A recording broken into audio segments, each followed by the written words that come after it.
ഒരു 5 സീറ്റിൽ കുറയാതെ BJP നേടും.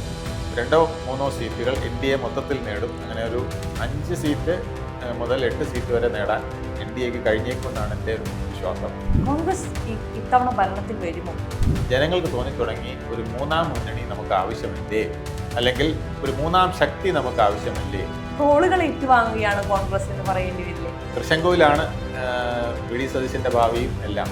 മറ്റൊരു മതത്തിൻ്റെ പേരിലാണ്, മതത്തിനെയാണ് ഇങ്ങനെ അധിക്ഷേപിച്ചിരുന്നതെങ്കിൽ തീർച്ചയായിട്ടും LDF UDF നേതാക്കൾ ഉടൻ ചാടി വീണേ. നമുക്കറിയാലോ ഇവിടെ ഒരു പുലിവാൽ കല്യാണം നടത്തിയത്. അതെ, ഇടതുപക്ഷം തരിപ്പണമാകുന്ന ഒരു തെരഞ്ഞെടുപ്പായി മാറി. തീർച്ചയായിട്ടും ഇടതുപക്ഷത്തിന് വൻമരങ്ങൾ വീഴുമെന്ന് VD സതീശൻ പറഞ്ഞ ഏതാണ്ട് ശരിയാകുന്ന ലക്ഷണമാണ്. പ്രധാനപ്പെട്ട നേതാക്കൾ വരെ വളരെ ഭയത്തിലാണ്. LDFിന്റെ ഭരണമെന്ന് പറഞ്ഞാൽ അത് മിക്കവാറും ലീഗിന്റെ ഭരണമായിരിക്കും. മുഖ്യമന്ത്രി സ്ഥാനമോ ഉപമുഖ്യമന്ത്രി സ്ഥാനമോ അവർ ചോദിച്ചുകൂടെ? അവർ ചോദിക്കാത്തത് അത് BJPയുടെ വളർച്ചയ്ക്ക് കൂടുതൽ ഗുണകരമാകുമെന്ന ഭയം കൊണ്ടാണ് അവർ ചോദിക്കാത്തത്.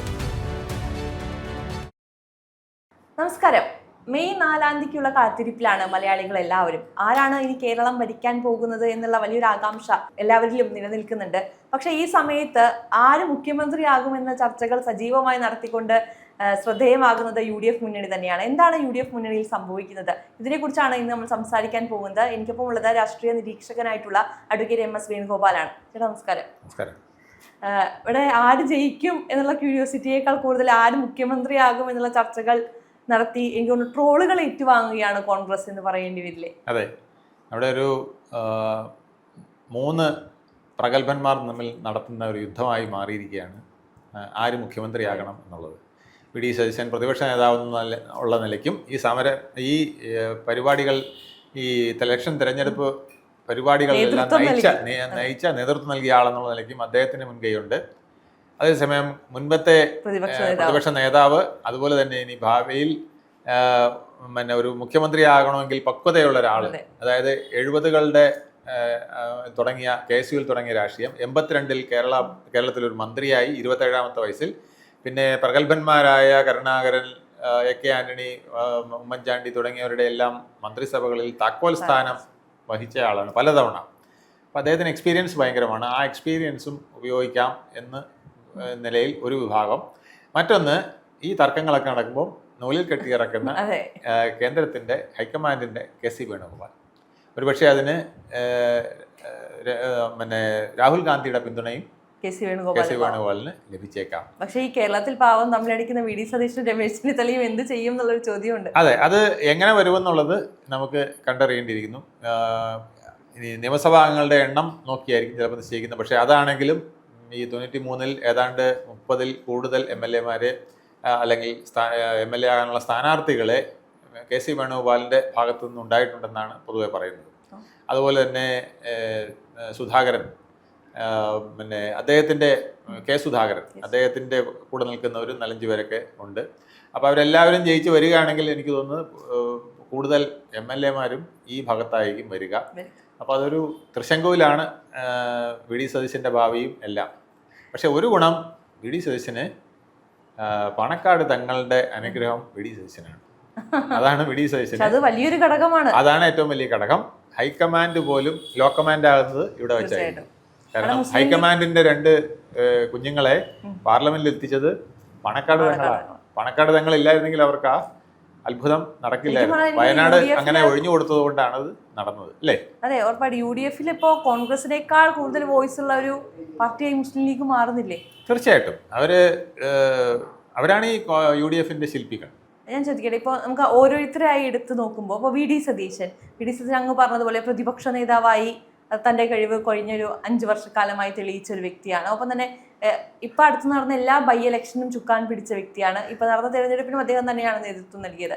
അപ്പോൾ ഒരു യുവനിരയെ പടുത്തുയർത്തി കൊണ്ടുവരിക എന്നുള്ളൊരു ടാസ്ക് ഷാഫി പറമ്പിൽ. അപ്പം അദ്ദേഹം മുഖ്യമന്ത്രിയായി വന്നാൽ എന്തായിരിക്കും സംഭവിക്കുക? അദ്ദേഹം മുഖ്യമന്ത്രിയായി വന്നാൽ കുറച്ചുകൂടെ ഡൈനാമിക് ആയിരിക്കുമെന്നാണ് UDFലെ പലരുടെയും വിശ്വാസം. കാരണം ഒരു ഡൈനാമിക് ലീഡറാണ്. ചില ബോൾഡ് ഡിസിഷൻസ് എടുക്കാൻ അദ്ദേഹത്തിന് കഴിയും. അദ്ദേഹം പ്രതിപക്ഷത്ത് നിന്നപ്പോൾ പോലും, മുന്നണിയിൽ പോലും പല ബോൾഡ് ഡിസിഷൻസും എടുത്തിട്ടുണ്ട്.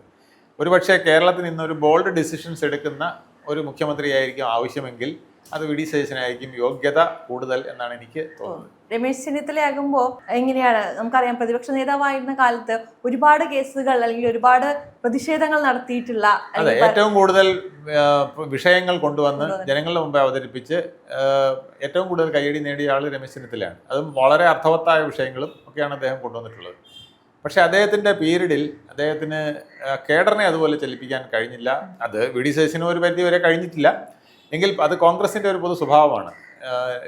ഒരു പ്രതിപക്ഷ നേതാവ് എന്ന് പറയുമ്പം താൻ ഒരു ആശയം പറഞ്ഞാൽ അത് താഴെത്തട്ട് വരെ എത്തിക്കാൻ, അതൊരു പ്രക്ഷോഭമാക്കി മാറ്റി ഭരണപക്ഷത്തിനെ വെട്ടിലാക്കാൻ ഒരിക്കലും ഈ പ്രതിപക്ഷങ്ങൾക്ക് കഴിഞ്ഞില്ല എന്നുള്ളതാണ് വി ഡി സതീശന്റെ ഒരു പരാജയം.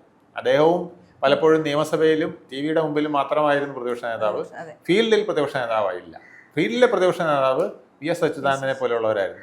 വി എസ് അച്യുതാനന്ദൻ ഒരു കാര്യം പറഞ്ഞാൽ അത് ജനങ്ങൾക്ക് വേണ്ടി അദ്ദേഹം നിൽക്കും. ഈ കാര്യം ഇവിടെ നടപ്പാക്കാൻ സമ്മതിക്കില്ല എന്ന് പറഞ്ഞാൽ അത് സമ്മതിക്കില്ല എന്നുള്ളത് തന്നെയായിരിക്കും. അത് ജനങ്ങൾക്ക് ദോഷകരമായി വരുന്നതാണെങ്കിൽ അദ്ദേഹം സ്റ്റോപ്പ് ചെയ്യാനായിട്ട് മുന്നിൽ നിൽക്കും. അത് കോൺഗ്രസിന് ഒരു കാലത്തും പറ്റില്ല. ഇപ്പൊ നമ്മൾ കേരളയിൽ സമരം തന്നെയൊക്കെ നമ്മൾ കണ്ടു. അതിന്റെയൊക്കെ ഒരു സൈഡിൽ കൂടെ കോൺഗ്രസിന് പോകാൻ പറ്റുള്ളൂ. ഇവിടെ അതുപോലെ തന്നെ ആശാ വർക്കർമാർ സമരം ചെയ്തു. ആ സമരത്തിലൊന്നും കോൺഗ്രസിന് ഒരു റോളും എടുക്കാൻ കഴിഞ്ഞില്ല. അതേസമയം അത് വി എസ് അച്യുതാനന്ദനാണ് പ്രതിപക്ഷ നേതാവായിരുന്നെങ്കിൽ ഒരു 10 ദിവസത്തിൽ കൂടുതൽ ആശാ വർക്കർമാർ അവിടെ കിടക്കേണ്ടി വരില്ല. ഇത് ഒരു വർഷം കിടന്നിട്ട് അവർക്കൊന്നും നേടാൻ കഴിഞ്ഞില്ല. അപ്പം അങ്ങനെയുള്ള ചില വീക്ക്നെസ്സുകൾ കോൺഗ്രസിനുണ്ട്. പക്ഷെ ഭരണത്തിൽ വന്നു കഴിഞ്ഞാൽ അവർക്ക് ഈ പറഞ്ഞ പോലെ എല്ലാവരെയും കൂട്ടിക്കൊണ്ടുപോയി കുറേ കാര്യങ്ങൾ ചെയ്യാൻ കഴിയുമെന്നുള്ളതാണ് അവരുടെ പ്രതീക്ഷ. പക്ഷേ ഒരു മുന്നണി എന്നുള്ള നിലയ്ക്ക് ഇപ്പോൾ ഒരു ബാർഗെയിനിങ് പവറിലേക്ക് പോകുമോ, ഒരു സാമുദായിക ധ്രുവീകരണം വരുമ്പോൾ അതൊരു സാമുദായിക ഗവൺമെന്റ് ആയിട്ട് മാറുമോ എന്നുള്ള ആശങ്ക കേരളത്തിന് ഒട്ടുക്കെ. നമ്മൾ കെ സി വേണുഗോപാലിനെ കൂടി എടുത്തു നോക്കുമ്പോൾ നമുക്കറിയാം, രാഹുൽ ഗാന്ധിയെ വരെ കൺട്രോൾ ചെയ്യുന്നത് കെ സി വേണുഗോപാലാണെന്നാണ് പറയപ്പെടുന്നത്. അത്രത്തോളം വലിയൊരു തലയാണ് ഹൈക്കമാൻഡിന്റെ. അദ്ദേഹം കേരളത്തിന് മുഖ്യമന്ത്രിയായി വരിക എന്ന് പറയുമ്പോൾ അത് ഒന്നാമത്തെ ചോദ്യം, അദ്ദേഹം മത്സരിച്ചിട്ടില്ല. എല്ലാവരുടെ ഉള്ളിലുള്ളൊരു ചോദ്യമാണ്, അദ്ദേഹം ഈ തെരഞ്ഞെടുപ്പിൽ മത്സരിക്കാത്തൊരു വ്യക്തിയാണ്. പിന്നെ എങ്ങനെയാണ് അദ്ദേഹം മുഖ്യമന്ത്രിയാകുന്നുള്ള സംശയം ഒരുപാട് പേർക്ക് കൂടിയുണ്ട്. അല്ല, അതിനായിട്ട് അദ്ദേഹം കണ്ടിരിക്കുന്നത് നമ്മുടെ ഇരിക്കൂർ മണ്ഡലത്തിൽ അദ്ദേഹത്തിന്റെ ഒരു അനുയായി നിർത്തിയിട്ടുണ്ട്, സജീവൻ. അപ്പൊ അദ്ദേഹത്തിനെ രാജിവെപ്പിച്ചിട്ട് അവിടെ മത്സരിക്കുകയായിരിക്കും പ്ലാൻ ചെയ്യുന്നത്. ഒരുപക്ഷെ അദ്ദേഹത്തിന് ആലപ്പുഴത്തെ പാർലമെന്റ് സീറ്റ് ഇനിയിപ്പോൾ അദ്ദേഹത്തിന് കൊടുക്കുമോ എന്നും അറിയില്ല. എന്തായാലും അത് വലിയ പാടാണ് അങ്ങനെ ഒരു സാധനം ചെയ്താൽ ഇപ്പോഴത്തെ അവസ്ഥയിൽ അവിടെ നിന്ന് ജയിച്ചു വരുന്നത്. പിന്നെ കോൺഗ്രസിന്റെ ആ ഒരു തരംഗം നിൽക്കുന്നതുകൊണ്ട് ജയിച്ചു വന്നെങ്കിലേ ഉള്ളൂ. അതൊക്കെ വലിയ ഒരു ഇഷ്യൂയിലേക്ക് പോകുന്നതാണ്. അതുകൊണ്ടാണ് ഈ ഹൈക്കമാൻഡ് പറയുന്നത് എം പിമാരാരും ഇങ്ങോട്ട് വന്ന് രാജിവെച്ചിട്ട് മുഖ്യമന്ത്രിയോ മന്ത്രിയോ ഒന്നും ആവാൻ നോക്കണ്ടാന്ന്. ഒരു പ്രശ്നം അവിടെ നിൽക്കുകയാണ്. ഇതെല്ലാം ചർച്ച ചെയ്യേണ്ടത് തന്നെയാണ്. പക്ഷേ കോൺഗ്രസ് ഇത്തവണ ഭരണത്തിൽ വരുമോ? കോൺഗ്രസ് ഭരണത്തിൽ വരും, യാതൊരു സംശയമില്ല. കാരണം 78 സീറ്റുകൾ, ഞാൻ അതിൻ്റെ ഒരു കണക്ക് നോക്കിയിട്ടുണ്ട്. 78 സീറ്റുകളിൽ മൈനോറിറ്റി പോളറൈസേഷൻ വലിയ ഭംഗിയായിട്ട് വരികയും അവിടെ വോട്ടിംഗ് ശതമാനം കൂടുകയും ചെയ്തിട്ടുണ്ട്. ആ മൈനോറിറ്റികളുടെ മൊത്തം ട്രെൻഡ് UDF വരണം എന്നുള്ളതായിരുന്നു. അതായത് നമ്മൾ 2019 കേരളത്തിൽ 20 പാർലമെൻറ്റ് സീറ്റുകളിൽ 19 UDF ജയിക്കുന്ന ഒരു സാഹചര്യമുണ്ട്. ഒരു ആൾ മാത്രമാണെന്ന് മാർക്സിസ്റ്റ് പാർട്ടിക്ക് വിജയിപ്പിക്കാൻ കഴിഞ്ഞ ആലപ്പുഴയിൽ നിന്ന് ആരിഫ്. ബാക്കി മുഴുവൻ സീറ്റുകളും UDF ആണ് കൊണ്ടുപോയത്. അതിൻ്റെ കാരണം അന്ന് മോദിയെ കേന്ദ്രത്തിൽ നിന്ന് പുറത്താക്കി രാഹുൽ ഗാന്ധി പ്രധാനമന്ത്രിയാകുമെന്നുള്ളൊരു ഫീലായിരുന്നു. അപ്പോൾ അതുകൊണ്ട് മുസ്ലിം വോട്ടുകൾ എൻ ബ്ലോക്കായിട്ട് ഒന്നുപോലും വിടാതെ UDFന് അനുകൂലമായിട്ട് കിട്ടി. ക്രിസ്ത്യൻ വോട്ടുകളും അതുപോലെ കിട്ടി. ഇപ്പോൾ അതേ ഒരു സിറ്റുവേഷൻ വന്നിരിക്കുകയാണ്. ഇപ്പോൾ കേരളത്തിൽ ഒരു ഭരണമാറ്റം വേണം, പിണറായി വിജയൻ്റെ ഭരണം ഇനി തുടരുന്നത് തങ്ങൾക്ക് ആപത്താണെന്ന് മുസ്ലിം ലീഗ് അടക്കമുള്ളവർ വിചാരിക്കുന്നു, ക്രിസ്ത്യാനികളും വലിയ തോതിൽ വിചാരിക്കുന്നു. ആ ഒരു സാഹചര്യത്തിൽ അവരുടെ വോട്ടുകൾ എൻ ബ്ലോക്കായിട്ട് UDFന് വീണിട്ടുണ്ട്. അതുകൊണ്ടാണ് 78 സീറ്റുകളിൽ വിജയം വലിയ പോളിംഗ് നടന്നില്ല. അവിടെ 78-ൽ ഞാൻ വിശ്വസിക്കുന്ന ഒരു 68 സീറ്റെങ്കിലും അവർക്ക് അവിടെ നിന്ന് തന്നെ പിടിക്കാൻ കഴിയും. പിന്നെയും ഉണ്ട് 10-62 സീറ്റുകൾ. അത് ത്രികോണ മത്സരം നടക്കുന്ന സ്ഥലങ്ങളാണ്. അവിടെയും 10-20 സീറ്റുകളെങ്കിലും UDFന് അനുകൂലമായി വന്നേക്കാം. അപ്പോൾ അങ്ങനെയായാലും ഒരു 80-85 സീറ്റിൽ കുറയാതെ UDFന്, അങ്ങനെയാണെങ്കിൽ ഇടതുപക്ഷം തരിപ്പണമാകുന്ന ഒരു തെരഞ്ഞെടുപ്പായി മാറും. തീർച്ചയായിട്ടും ഇടതുപക്ഷത്തിന് വൻമരങ്ങൾ വീഴുമെന്ന് വി ഡി സതീശൻ പറഞ്ഞ ഏതാണ്ട് ശരിയാകുന്ന ലക്ഷണമാണ്. ഇപ്പം തന്നെ നമുക്കറിയാമല്ലോ, പ്രധാനപ്പെട്ട നേതാക്കൾ വരെ വളരെ ഭയത്തിലാണ്. ഒരു ജയിക്കുമെന്ന് പ്രതീക്ഷിക്കുന്നത് നേതാക്കളിൽ ശിവൻകുട്ടി അതെ നിയമമണ്ഡലത്തിൽ പ്രശ്നത്തിലാണ്. അപ്പം തിരിച്ചു പറയുന്നതായിരിക്കും എളുപ്പം. പഴയ മന്ത്രിമാരിൽ ജയിക്കുന്നത് ഒന്ന് മുഖ്യമന്ത്രി, രണ്ടാമത് അദ്ദേഹത്തിൻ്റെ മരുമകനായിരിക്കും ബേപ്പൂരിൽ ജയിക്കാൻ സാധ്യത. മൂന്നാമത്തേത് നമ്മുടെ ചെങ്ങന്നൂരിൽ. ഇത് 3 സ്ഥലത്തായിരിക്കും സജി ചെറിയാൻ. ഇങ്ങനെ 3 സ്ഥലത്തായിരിക്കും ആകെ വിജയിക്കാൻ ഉറപ്പുള്ളത്. അതുപോലെ വീണ ജോർജ് അടക്കം പിന്നെ പലരും, അതുപോലെ കെ എൻ ബാലഗോപാലിന്റെ അവസ്ഥയും അവിടെ വളരെ പിന്നെ ത്രിശങ്കൂലാണ്. ആര് ജയിക്കുമെന്ന് പറയാൻ പറ്റാത്തൊരു ഫോട്ടോ ഫിനിഷിംഗ് ആണ് വന്നിരിക്കുന്നത്. എങ്കിൽ പോലും മുൻതൂക്കം ഇപ്പോഴത്തെ ട്രെൻഡ് വെച്ചിട്ട് പിന്നെ UDF കിട്ടുമോ എന്നുള്ള. പക്ഷേ BJP എത്രത്തോളം ഈ 2026 നിയമസഭാ തെരഞ്ഞെടുപ്പിൽ നിർണായകമാകും? BJP ഇത്തവണ ഒരുപാട് വോട്ട് പിടിക്കും, സീറ്റും പിന്നെ പെർസെൻറ്റേജും വർദ്ധിപ്പിക്കും. ഒരു 5 സീറ്റിൽ കുറയാതെ BJP നേടും. 2-3 സീറ്റുകൾ NDA മൊത്തത്തിൽ നേടും. അങ്ങനെ ഒരു 5 സീറ്റ് മുതൽ 8 സീറ്റ് വരെ നേടാൻ NDAക്ക് കഴിഞ്ഞേക്കുമെന്നാണ് എൻ്റെ ഒരു വിശ്വാസം. 5 സീറ്റ് BJPക്ക് വലിയ കുഴപ്പമില്ലാതെ പോകാൻ കഴിഞ്ഞേക്കും, അതിന് യാതൊരു സംശയമില്ല. പക്ഷേ 40ഓളം സീറ്റുകളിൽ അവർ 2ാം സ്ഥാനത്ത് അല്ലെങ്കിൽ തൊട്ടടുത്ത് 3ാം സ്ഥാനത്താണെങ്കിലും വളരെ ചെറിയ മാർജിനിൽ 1000-2000 വോട്ടിനൊക്കെ 3ാം സ്ഥാനത്തും വരാം. ഈ സീറ്റുകൾ വളരെ നിർണായകമാണ്. ഇവിടെ 3ാം സ്ഥാനത്ത് പോകുന്നത് ഇപ്പോൾ ഒരു 35 സീറ്റിലെങ്കിലും BJP 2ാം സ്ഥാനത്ത് വരാം. അതിൽ ഞാൻ പറഞ്ഞ 5 സീറ്റുകളിൽ അവർ 1ാം സ്ഥാനത്തും വരാം. ബാക്കി വരുന്ന 30 സീറ്റുകളിൽ ആരാണ് 3ാം സ്ഥാനത്ത് പോകുന്നത് എന്നുള്ളത് നിർണായകമാണ്. അത് LDF ആണെങ്കിൽ അവർക്ക് ഭരണം നഷ്ടപ്പെടാനുള്ള സാധ്യത വളരെ കൂടുതലാണ്. UDF ആണെങ്കിൽ UDFന് മജോറിറ്റിയിലേക്ക് എത്തുന്നതിനുള്ള കുറവ് വരുത്താൻ കൂടുതൽ സാധ്യതയുണ്ട്. ഒരു 50 സീറ്റിന് അപ്പുറം LDFന് പോകണമെന്നുണ്ടെങ്കിൽ ഈ 62 സീറ്റുകളിൽ അവർ നിർണായകമായ വിജയം നേടണം. അതിനുള്ള സാധ്യത വളരെ കുറവാണ്. വീണ ജോർജ് അടക്കം പല അവരുടെ മന്ത്രിമാരും തോറ്റുപോകാനാണ് സാധ്യത. അതവർക്ക് നെഗറ്റീവായിട്ട് രാജീവ് പിന്നെ പി രാജീവ് പിന്നെ കളമശ്ശേരിയിൽ, അതുപോലെ തന്നെ പിന്നെ ബൽറാം നമ്മുടെ എം പി രാജേഷിനെ തോൽപ്പിക്കാൻ സാധ്യതയുണ്ടെന്ന് കേൾക്കുന്നു. അപ്പം ഇങ്ങനെയൊക്കെയുള്ള കാര്യങ്ങൾ ട്രെൻഡാണ്. അതുപോലെ തന്നെ നമ്മുടെ പേരാമ്പ്ര TP രാമകൃഷ്ണൻ എന്ന് പറയുന്ന അവരുടെ LDFന്റെ കൺവീനർ, അദ്ദേഹം തന്നെ പരാജയപ്പെടുമെന്ന് സംശയിക്കുന്ന ഒരു സണ്ണി ജോസഫും KK ശൈലജ ടീച്ചറുമാണ്. അത് പരാജയം ഏതാണ്ട് ശൈലജ ടീച്ചർക്ക് ഉറപ്പിച്ച ലക്ഷണമാണ്. ഇതിനേക്കാൾ ഉപരി G സുധാകരനെ പോലുള്ളവർ, PK ഗോവിന്ദനെ പോലുള്ളവരൊക്കെ ജയിക്കുമെന്ന് പറയുന്ന സാഹചര്യം വരെയുണ്ട്. G സുധാകരൻ ജയിക്കുമെന്ന് തോന്നുന്നു. ഉറപ്പാണ്, ഏകദേശം ഉറപ്പാണ്. TK ഗോവിന്ദനും അവിടുന്ന് ജയിച്ചേക്കാമെന്ന് ഇപ്പോൾ ലേറ്റസ്റ്റ് ചില ട്രെൻഡുകൾ കാണുന്നു. അതൊക്കെ വളരെ പിന്നെ മാർക്സിസ്റ്റ് പാർട്ടിയെ ആകെ അങ്കലാപ്പിലാക്കുന്ന ചില കാര്യങ്ങളാണ്. അതുപോലെ തന്നെ തൃക്കരിപ്പൂരിൽ സന്ദീപ് വാര്യർ വിജയിക്കുകയാണെങ്കിൽ അത് ഒരു ചരിത്രമാകും. കാരണം തൃക്കരിപ്പൂർ മണ്ഡലം 77-ൽ രൂപീകരിച്ചത് മുതൽ അവിടെ വൻ നേതാക്കൾ EK നായനാർ, O ഭരതൻ പോലുള്ള വലിയ നേതാക്കൾ മാത്രം ജയിച്ചിട്ടുള്ള ഒരു മാർക്സിസ്റ്റ് കോട്ടയാണ്. അവിടുന്ന് ഒരു MLA UDFന് ഉണ്ടാകുകയാണെങ്കിൽ അത് വലിയൊരു അത്ഭുതമാണ്. ഇങ്ങനെയൊക്കെയുള്ള ചില മാറ്റങ്ങൾ ഇത്തവണത്തെ നമ്മൾ പറഞ്ഞല്ലോ, ഈ NDA മുന്നണിക്ക് 8 സീറ്റ് വരെ ഈ തെരഞ്ഞെടുപ്പിൽ കിട്ടാമെങ്കിൽ 2031 തിരഞ്ഞെടുപ്പിലേക്ക് എത്തുമ്പോൾ NDA അതിൽ കൂടുതൽ അല്ലെങ്കിൽ കേരളത്തിൽ ഭരണം പിടിക്കുന്ന രീതിയിലേക്ക് വളരാനുള്ള സാധ്യത കൂടുതലുണ്ട്. തീർച്ചയായിട്ടും ഒരു 40-50 സീറ്റ് അടുത്ത തെരഞ്ഞെടുപ്പിൽ പിടിക്കാൻ അവർക്ക് സാധിക്കും. കാരണം ഇന്ന് പലയിടത്തും 2ാം സ്ഥാനത്ത് അല്ലെങ്കിൽ നേരിയ വ്യത്യാസത്തിന് 3ാം സ്ഥാനത്ത് വരുന്നിടത്തുണ്ട്. അവിടെ അവർക്ക് വലിയ വിജയം നേടാനായിട്ട് കഴിയും. ആ ഒരു ചാൻസ് ഇപ്പം തന്നെ അവർ ബേസ് റൂട്ടിൽ ആൾക്കാരെ നിയോഗിച്ചുകൊണ്ട് നടത്തുകയാണെങ്കിൽ അതിനുള്ള സാധ്യത വളരെ കൂടുതലുമാണ്.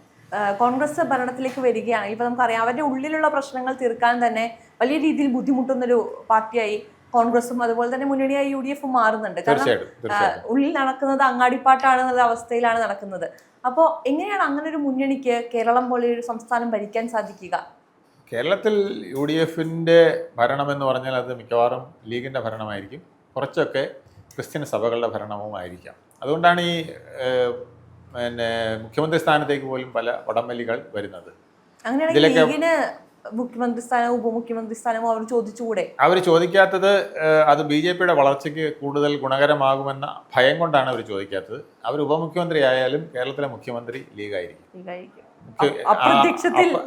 അവിടെ ഇരിക്കുന്ന ഷാഡോ മുഖ്യമന്ത്രി ശരിക്കും പറഞ്ഞാൽ ഈ ഉപമുഖ്യമന്ത്രി പറയുന്നതിനും കൂടെ കേട്ടിട്ടായിരിക്കും. ഒരു ഹിന്ദു മുഖ്യമന്ത്രിയും, അതെ, ഹിന്ദു നാമധാരിയായ മുഖ്യമന്ത്രിയും മുസ്ലിം നാമധാരിയായ ഉപമുഖ്യമന്ത്രിയും ചേരുമ്പോൾ ഉപമുഖ്യമന്ത്രിയായിരിക്കും കേരളം ഭരിക്കുക. മുഖ്യമന്ത്രി ഉപമുഖ്യമന്ത്രിയേക്കാൾ താഴെ ചിലപ്പോൾ പോകുന്ന ഒരു സാഹചര്യവും ഉണ്ടായേക്കാം. അതൊക്കെ വരുന്ന ദിവസങ്ങളിൽ കാണേണ്ടതാണ്. അത് എങ്ങനെ പോകുന്നു എന്നുള്ളതനുസരിച്ചായിരിക്കും കോൺഗ്രസിന്റെ അടുത്ത ഭാവി. എനിക്ക് തോന്നുന്നു ഇതിന്റെയൊക്കെ ഭാഗമായിട്ടാണ് ഇപ്പൊ നമുക്കറിയാം വിഷുവുമായി ബന്ധപ്പെട്ടിട്ട് മന്തിയുമായി ബന്ധപ്പെട്ട് ഒരു വലിയ വിവാദം നടക്കുകയുണ്ടായി. കൃഷ്ണനും മന്തിയും ഒപ്പമുള്ള ഒരു ചിത്രം ഒരു 6-7 കടകളുടെ പോസ്റ്ററുകൾ വലിയ രീതിയിൽ പ്രചരിപ്പിച്ചു.